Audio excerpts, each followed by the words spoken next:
പിതാവിന്റെയും പുത്രന്റെയും പരിശുദ്ധാത്മാവിന്റെയും നാമത്തിൽ ആമേൻ.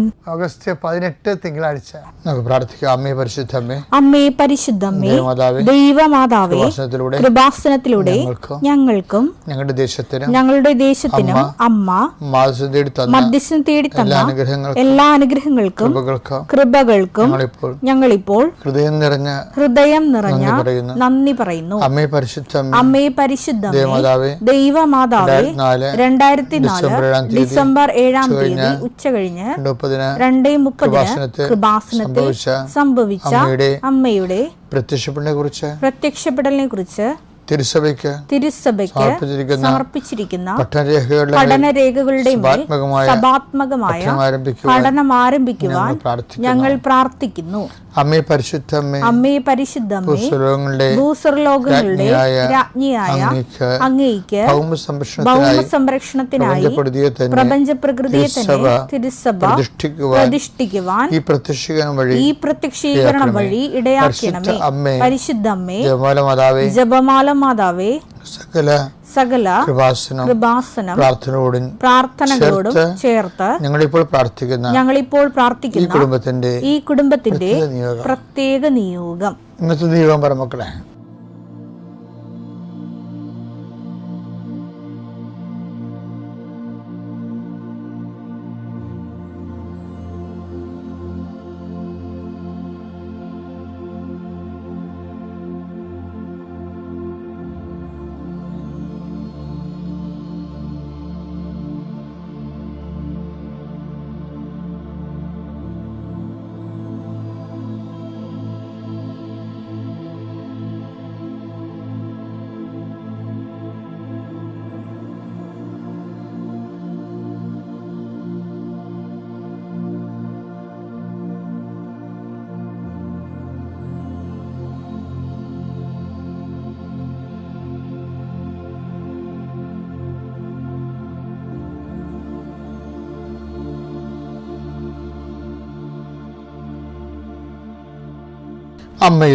അമ്മയുടെ പ്രത്യക്ഷീകരണത്തിന്റെ ഈ അനുഗ്രഹവേളയിൽ ഞങ്ങൾക്ക് സാധിച്ചു തരുവാൻ കനിയണമേ. ആമേൻ. വിശ്വാസ പ്രമാണം.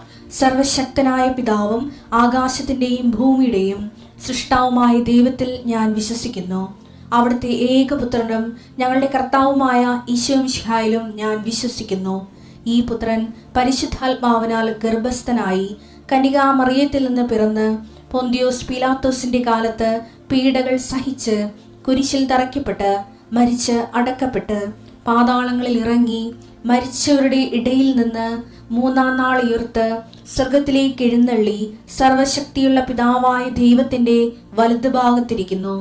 അവിടെ നിന്ന് ജീവിക്കുന്നവരെയും മരിച്ചവരെയും വിധിക്കുവാൻ വരുമെന്നും ഞാൻ വിശ്വസിക്കുന്നു. പരിശുദ്ധാത്മാവിലും ഞാൻ വിശ്വസിക്കുന്നു. വിശുദ്ധ കത്തോലിക്കാ സഭയിലും പുണ്യവാന്മാരുടെ ഐക്യത്തിലും പാപങ്ങളുടെ മോചനത്തിലും ശരീരത്തിന്റെ ഉയർപ്പിലും നിത്യമായ ജീവിതത്തിലും ഞാൻ വിശ്വസിക്കുന്നു. ആമേൻ. സ്വർഗ്ഗസ്ഥനായ ഞങ്ങളുടെ പിതാവേ, അങ്ങയുടെ നാമം പൂജിതമാകണമേ. അങ്ങയുടെ രാജ്യം വരണമേ. അങ്ങയുടെ തിരുമനസ് സ്വർഗത്തിലെ പോലെ ഭൂമിയിലും ആകണമേ. അന്നു വേണ്ടുന്ന ആഹാരം ഇന്ന് ഞങ്ങൾക്ക് തരണമേ. ഞങ്ങളോട് തെറ്റ് ചെയ്യുന്നവരോട് ഞങ്ങൾ ക്ഷമിക്കുന്നത് പോലെ ഞങ്ങളുടെ തെറ്റുകൾ ഞങ്ങളോടും ക്ഷമിക്കണമേ. ഞങ്ങളെ പ്രലോഭനത്തിൽ ഉൾപ്പെടുത്തരുതേ, തിന്മയിൽ ഞങ്ങൾ രക്ഷിക്കണമേ. ആമേൻ. നന്മ നിറഞ്ഞ മറിയമേ, സ്വസ്തി. കർത്താവ് അങ്ങയുടെ കൂടെ സ്ത്രീകളിൽ അങ്ങ് അനുഗ്രഹിക്കപ്പെട്ടവളാകുന്നു. അങ്ങയുടെ ഉദരത്തിൻ ഫലമായി ഈശോ അനുഗ്രഹിക്കപ്പെട്ടവനാകുന്നു. പരിശുദ്ധ മറിയമേ, തമ്പുരാന്റെ അമ്മേ, പാപികളായ ഞങ്ങൾക്ക് വേണ്ടി ഇപ്പോഴും ഞങ്ങളുടെ മരണസമയത്തും തമ്പുരാനോട് അപേക്ഷിക്കണമേ. ആമേൻ.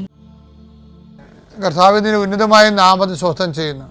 കർത്താവ് ഇന്നത്തെ എഴുത്തുകുത്തുകൾ അങ്ങയുടെ തിരുസന്നിധിയിൽ സമർപ്പിച്ച് പ്രാർത്ഥിക്കുന്നു. പ്രമാണം ചെയ്യുന്നവരുണ്ട് ഈശോയെ, ഭാഗോടമ്പടി ചെയ്യുന്നവരുണ്ട് ഈശോയെ, സ്ഥലം അളക്കാൻ പോകുന്നവരുണ്ട്, അതിർത്തി തർക്കം ഉണ്ടാകുന്നവരുണ്ട് ഈശോയെ, അവിടെയെല്ലാം സങ്കടപ്പെടുന്നവരുണ്ട്. എന്ത് കാര്യത്തിലാണോ എൻ്റെ ദൈവപൈതലെ നീ സങ്കടപ്പെടുന്നത്, അവിടെ നിൻ്റെ കൂടെ മാലാഖയും പരിശുദ്ധ അമ്മയും കൂടെ ഉണ്ടാകും.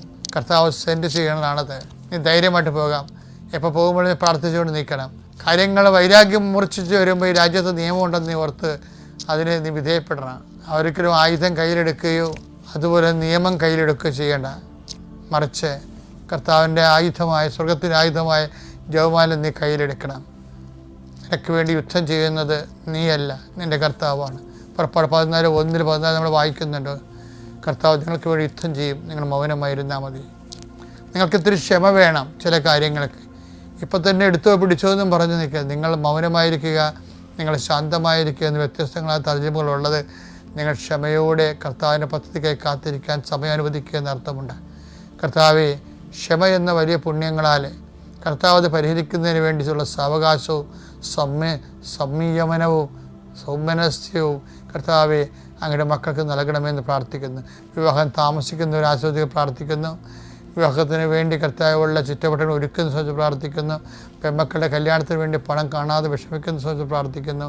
എൻ്റെ കർത്താവിന് വിരുദ്ധമായ നാമത്തിൽ, സഭയുടെ അധികാരത്തിൽ, കുരിശിൻ്റെ അടയാളത്തിൽ, ദൈവശക്തിയാൽ ഞാൻ മക്കളെ ആശീർവദിക്കുന്നു. അപ്പോൾ ഏത് സിറ്റുവേഷനിലായാലും നമുക്ക് മനുഷ്യന് ചെയ്യാനുള്ളത് ദൈവത്തെ മഹത്വപ്പെടുത്തുകയാണ്. ഇപ്പം നിൻ്റെ അമ്മ തന്നെ പ്രായമായ അമ്മയാണ്, രോഗിയായിട്ട് കിടക്കുകയാണ്. ഡോക്ടർ വലിയ ഒരു ഓപ്പറേഷൻ പറഞ്ഞു. അപ്പം അമ്മ പറഞ്ഞു, മകനെ എന്നെ ചെത്തി കയറണ്ടായി എൻ്റെ ഈ പ്രായത്തിൽ, അല്ലെങ്കിൽ ഇത്രയും കാശ് നീ എനിക്ക് വേണ്ടി മുടക്കേണ്ട കാര്യമില്ല, അത് നിൻ്റെ കുഞ്ഞുങ്ങളെ പഠിപ്പിക്കാനുള്ള കാശല്ലേ മുടക്കണം എന്നൊക്കെ അമ്മമാർ പറയുമ്പോഴും നമുക്ക് ഒരു ബാധ്യതയുണ്ട്. കാര്യം നമ്മളാക്കിയ ഭൗതിക വളർച്ചയുടെ പിന്നിൽ, എല്ലാ വളർച്ചയുടെ പിന്നിൽ അമ്മയും അപ്പനും ഉണ്ട്. അപ്പോൾ അത് മനസാക്ഷിയോടുകൂടി അംഗീകരിക്കുന്നവരുണ്ട്, അംഗീകരിക്കാത്തവരുണ്ട്. അംഗീകരിക്കുന്നവരെ സംബന്ധിച്ചിടത്തോളം ഇപ്പോൾ നമ്മളെന്തെങ്കിലും ആയി എന്ന് പറഞ്ഞു കഴിഞ്ഞാൽ നമ്മൾ 20 വയസ്സ് കഴിഞ്ഞുള്ള ആക്കൽ മാത്രമേ ഉള്ളൂ. അതുവരെയുള്ള ആക്കൽ അവരുടേതാണ്. മാതാപിതാക്കന്മാരും അല്ലെങ്കിൽ അങ്കിൾമാരും ആൻറ്റിമാരൊക്കെ ആയിരിക്കും നമ്മളെ സഹായിച്ചിട്ടുള്ളത്. 20 വയസ്സ് ഇപ്പോൾ ചില ആൾക്കാർ അപ്പനും അമ്മേനൊക്കെ ഉപേക്ഷിക്കുകയൊക്കെ ചെയ്തില്ലേ. അപ്പോൾ അവർ പറയണത് ഞാനല്ലേ പഠിച്ചത്, ഞാൻ പഠിച്ച് ഞാൻ കാശുകാരനായി, അത് അപ്പനും അമ്മേനെ സഹായിച്ചില്ല എന്നൊക്കെ പറയും. ശരിക്കും പറഞ്ഞാൽ അങ്ങനെ പറയാൻ പാടില്ലാത്തതാണ്. അതിൻ്റെ അകത്തൊരു ചെറിയ അഹങ്കാരമുണ്ട്. അപ്പോസ്തലന്മാർക്ക് പോലും അങ്ങനെയുള്ള ചെറിയ ആധ്യാത്മിക അബദ്ധങ്ങൾ സംഭവിച്ചിട്ടുണ്ട്. ഇപ്പം പോള് പറയത്തില്ലേ, സെൻറ്റ് പോള് എന്താ പറയണേ, എൻ്റെ അവസാന ട്രയലിൽ നിങ്ങളാരും എൻ്റെ കൂടെ ഉണ്ടായിരുന്നില്ല, കർത്താവ് എൻ്റെ കൂടെ ഉണ്ടായിരുന്നെന്ന്. അങ്ങനെയൊന്നും ആധ്യാത്മികതയിൽ പറയാൻ പാടില്ലാത്തതാണ്. 2 തിമോത്തി 4:16-17 പൗലോസ് അപ്പോസ്തലൻ്റെ വളർച്ച എന്ന് പറയുന്നത് അറിയാമല്ലോ. നിങ്ങൾ പരിചയനാണെങ്കിൽ ഞാനും പരിചയനാണ്, നിങ്ങൾ റോമൻ പൗരനാണെങ്കിൽ ഞാനും അതെ, ഇതൊക്കെ പറഞ്ഞുകൊണ്ട് ഒരു ലോകായികമായ രീതിയിൽ നിന്ന് ഫൈറ്റ് ചെയ്താണ് അദ്ദേഹം അവസാനം എളിമപ്പെട്ട് ഞാനല്ല ക്രിസ്തുവാണ് എന്നെ ജീവിക്കണം എന്ന് പറയുന്ന ഒരു ആത്മജ്ഞാനമുണ്ട്, വളർച്ച. ആ വളർച്ചയുടെ ഒരു ഘട്ടത്തിൽ അദ്ദേഹം പറഞ്ഞാണിത്. എന്താ പറഞ്ഞത്? എൻ്റെ ന്യായവാദങ്ങളിൽ കോടതിയിലെ കാര്യം പറയുകയാണ്. ഞാൻ ആദ്യം അവതരിപ്പിച്ച കോടതി കാര്യം വെച്ച് കഴിഞ്ഞാൽ എന്താ കോടതി വെച്ച് കഴിഞ്ഞാൽ ഇയാൾ ഇത് അവതരിപ്പിക്കുന്ന പ്രബോധനത്തിൻ്റെ ന്യായവാദങ്ങളാണ്. ആരും എൻ്റെ ഭാഗത്തല്ലായിരുന്നു, ഇൻക്ലൂഡിങ് കൂടെയുള്ള സഹപ്രവർത്തകർ ഉൾപ്പെടെ എല്ലാവരും എന്നെ ഉപേക്ഷിച്ചു. എല്ലാവരും കാര്യം പൗലോസ് പറയുന്ന കാര്യങ്ങൾ പത്രോസിന് പോലും മനസ്സിലാകുന്നില്ലായിരുന്നു. അദ്ദേഹം അവതരിപ്പിക്കുന്ന ക്രിസ്തുവ് വിജ്ഞാനീയം, പിന്നെ അവതരിപ്പിക്കുന്ന രീതികൾ ഒക്കെ പലപ്പോഴും ആൾക്കാർക്ക് സ്വീകാര്യമായിരുന്നില്ല. പ്രത്യേകിച്ച് ഏതൻസിലൊക്കെ പ്രസംഗിക്കുമ്പോൾ പിന്നീട് ഞങ്ങൾ വന്ന് കേട്ടോളാമെന്നൊക്കെ പറഞ്ഞിട്ട് ആൾക്കാർ പിരിഞ്ഞു പോണ കാണാം. ഒരു പരാജയപ്പെട്ട പ്രസംഗികനായിരുന്നു ആദ്യം. പ്രസംഗിച്ച് ആൾക്കാർ കേട്ട് ഉറക്കം തൂങ്ങി താഴെ വീണ് മരിച്ച കഥ വരെ ഉണ്ട് പൗലോസിൻ്റെ ചരിത്രത്തിൽ. അപ്പം അതെല്ലാം പൗലോസിനെ കർത്താവ് ക്രമീകരിക്കുകയാണ്. പക്ഷേ എഴുത്തിലെന്ന് വെച്ച് കഴിഞ്ഞാൽ എല്ലാവരേക്കാൾ മൂർച്ചയുള്ള എഴുത്തുകൾ എഴുതും. ക്രിസ്തുവിജ്ഞാനിയും സഭയുടേത് പൗലോസിൻ്റെതാണ്. എഴുത്തിൽ ഭയങ്കരമല്ലാത്ത അഭിഷേകമാണ്. അതാണ് അദ്ദേഹത്തിൻ്റെ ക്യാരിസം എന്ന് പറയുന്നത്. 2 പത്രോസ് 3:15-16 നമ്മുടെ കർത്താവിൻ്റെ ദീർഘക്ഷമ രക്ഷാകരമാണെന്ന് കരുതിക്കൊള്ളുവിൻ. കരുതിക്കൊള്ളുവിൻ. നമ്മുടെ പ്രിയപ്പെട്ട സഹോദരനായ പൗലോസ് തനിക്ക് ലഭിച്ച ജ്ഞാനമനുസരിച്ച് ഇക്കാര്യം തന്നെ നിങ്ങൾക്ക് എഴുതിയിട്ടുണ്ടല്ലോ. ഈ വിഷയങ്ങളെക്കുറിച്ച് പറയുമ്പോഴെല്ലാം ഇങ്ങനെ തന്നെയാണ് എല്ലാ ലേഖനങ്ങളിലും അവൻ എഴുതിയിരിക്കുന്നത്.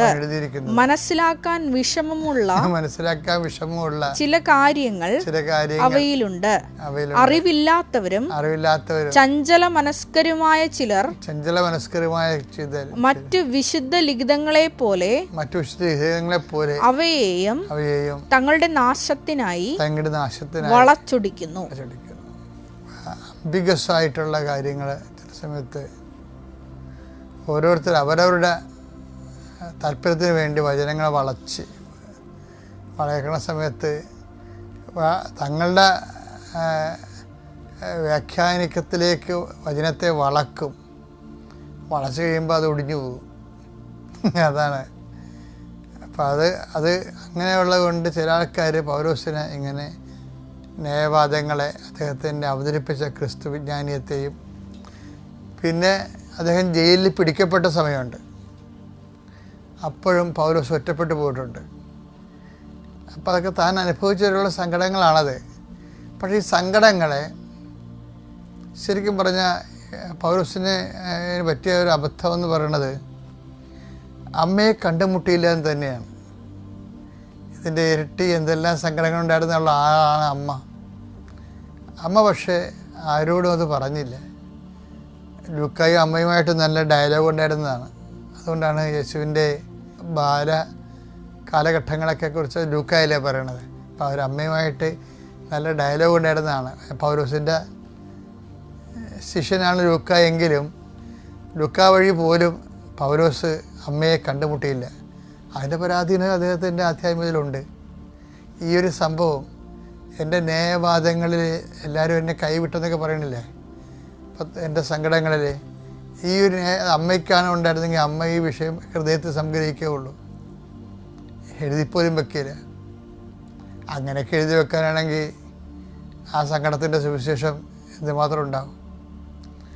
ആരോടും പറയാത്ത, അതൊക്കെ ഏൽപ്പിച്ച ജോലിയാണെന്നുള്ള രീതിയാണ്. കർത്താവിൻ്റെ വിഷയത്തിൽ അത് തന്നെയാണ് ഉള്ളത്. കർത്താവിൻ്റെ വിഷയം പറയുമ്പോൾ ഇപ്പോൾ പൗലോസിനെ പോലുള്ള സിറ്റുവേഷൻ കർത്താവിനും ഉണ്ടായിരുന്നു. കർത്താവ് പറയും, നിങ്ങളെല്ലാവരും എന്നെ ഇട്ടച്ചു പോകുന്ന കാലം വരും. യോഹന്നാൻ 16:32. എന്നാൽ നിങ്ങൾ ഓരോരുത്തരും താന്താങ്ങളുടെ വഴിക്ക് ചിതറിക്കപ്പെടുകയും എന്നെ ഏകനായി വിട്ടുപോവുകയും ചെയ്യുന്ന സമയം വരുന്നു. അല്ല, അത് വന്നു കഴിഞ്ഞു. എങ്കിലും ഞാൻ ഏകനല്ല. കാരണം പിതാവ് എന്നോട് കൂടെയുണ്ട്. ഈ സംഭവങ്ങൾ പറയണത് രണ്ട് ഫീലിങ്ങിലാണ് പറയണത്. രണ്ടും സംഭവം ഒന്ന് തന്നെയാണ്. പൗലോസ് സംഭവിച്ചതിന്, ഈശോയ്ക്ക് സംഭവിച്ചതിന് പൗലോസ് സംഭവിച്ചത്. പൗലോസ് മറ്റുള്ളവരെ കുറ്റപ്പെടുത്തിയാണ് പറയണത്. എൻ്റെ വാദങ്ങളിൽ ഞാൻ ഒറ്റപ്പെട്ടു പോയി, നിങ്ങളെന്നെ സഹായിച്ചില്ലെന്ന് തന്നെ പറയണത്. ഈശോ കുറ്റപ്പെടുത്താതെയാണ് പറയണത്. അപ്പോൾ ഈ കുറ്റപ്പെടുത്തുന്ന പൗലോസിൽ നിന്ന് കുറ്റപ്പെടുത്താത്ത ഈശോയിലേക്ക് ഇത്തിരി കൂടി നടന്നു കയറാനുണ്ട്. അത് നടന്നു കയറിയ ആളാണ് മറിയം. അത് ഹൃദയത്തിൽ സംഗ്രഹിക്കും. അപ്പം ഹൃദയത്തിൽ സംഗ്രഹിക്കുക എന്നുള്ള ആധ്യാത്മികതയുടെ വലിയ കോൺസെപ്റ്റ് മറിയത്തിൻ്റെ ആധ്യാത്മിക ജീവിതത്തിൻ്റെ സംഭാവനയാണ്. എൻ്റെ പ്രിയപ്പെട്ടവരെ, എന്തുമാത്രം സംസാരിക്കാതിരിക്കുന്നു സഹനങ്ങളിൽ, അതൊരു വിജയമാണ്. ഞാൻ സംസാരിക്കും ചില സമയത്ത് സഹനങ്ങളെക്കുറിച്ച്. അത് എനിക്ക് എന്തെങ്കിലും ഒരു ആനുകൂല്യം കിട്ടണമെന്നുള്ള ഉദ്ദേശത്തിലല്ല സംസാരിക്കണത്. നമ്മൾ കടന്നു പോകുന്ന വഴികളിൽ നമ്മളെടുത്ത നിലപാടുകൾ നമ്മുടെ അധികാരികൾ മനസ്സിലാക്കണമെന്നുള്ള ഒരു ലൈനിലാണത് സംസാരിക്കണത്. അത്ര ഈസി അല്ല. എന്നിട്ട് പോലും ആ ഒരു പാഠം നമ്മൾ പഠിച്ച് പരീക്ഷ എഴുതിയവരാണെന്ന് ഉള്ളൊരു സൂചന, അല്ലെങ്കിൽ നമ്മൾ ശുദ്ധഗതിക്കാരായിട്ട് ഈ മേഖലയിൽ വന്നതല്ല എന്നുള്ളൊരു ബോധ്യം നമ്മളെ നയിച്ചുകൊണ്ട് പോകുന്നവർക്ക് കൊടുക്കണം. അല്ലെങ്കിൽ നമ്മുടെ മിഷൻ തെറ്റിദ്ധരിക്കപ്പെടും. ഞാൻ നിങ്ങളോട് പറയുന്നതിൻ്റെ കാരണം ലെസ് കംപ്ലൈൻ്റ് ആയിട്ട് പോകാൻ പറ്റുമെന്ന് നോക്കണം. ഇപ്പോൾ ഗ്യാസ് ഫ്രീ കിച്ചൺ എന്നൊക്കെ പറയത്തില്ല ഇപ്പം. പണ്ട് നമ്മൾ പറഞ്ഞുകൊണ്ടിരുന്നത് കറണ്ട് ഫ്രീ, അതുപോലെ തന്നെ വുഡ് ഫ്രീ, ഈ വിറകില്ലാത്ത കിച്ചൺ, പിന്നെ അങ്ങനെ ഓരോ കിച്ചൺ ഇങ്ങനെ ഡെവലപ്പ് ചെയ്ത് വരുമ്പോൾ ഇപ്പോഴ് വന്ന് ഗ്യാസ് ഫ്രീ കിച്ചണാണ്. അപ്പോൾ അതുപോലെ തന്നെ കംപ്ലൈൻറ്റ് ഫ്രീ ആയിട്ടുള്ള ഒരു ലൈഫ്, അത് കംപ്ലൈൻറ്റ് ഫ്രീ ആയിട്ടുള്ള ലൈഫ് വല്ലാത്തൊരു ആധ്യാത്മികതയാണ്. അത് മറിയത്തിൻ്റെ സ്വർഗാരോപണം വരെ മറിയം അത് കീപ്പ് ചെയ്ത്, ആ ലെവൽ കീപ്പ് ചെയ്തെന്നുള്ളതാണ് മറിയ ആധ്യാത്മികതയുടെ ഒരു സൗന്ദര്യം എന്ന് പറയുന്നത്. ഉടമ്പടി ജീവിക്കുന്നവർ മറിയ ആധ്യാത്മികതയാണ് ജീവിക്കണം എന്നുള്ളൊരു ബോധം ഉണ്ടാകണം. അത്യപൂർവ ദൈവാനുഭവങ്ങൾ ഇനി നിങ്ങൾക്കും സ്വന്തം. ഈ യൂട്യൂബ് ചാനൽ ഇതുവരെ സബ്സ്ക്രൈബ് ചെയ്തിട്ടില്ലെങ്കിൽ ഇപ്പോൾ തന്നെ സബ്സ്ക്രൈബ് ചെയ്യുക. ഈ വീഡിയോ ഇപ്പോൾ തന്നെ നിങ്ങളുടെ സുഹൃത്തുക്കൾക്ക് ഷെയർ ചെയ്തുകൊണ്ട് കർത്താവിന്റെ പ്രേക്ഷിതരാകുക.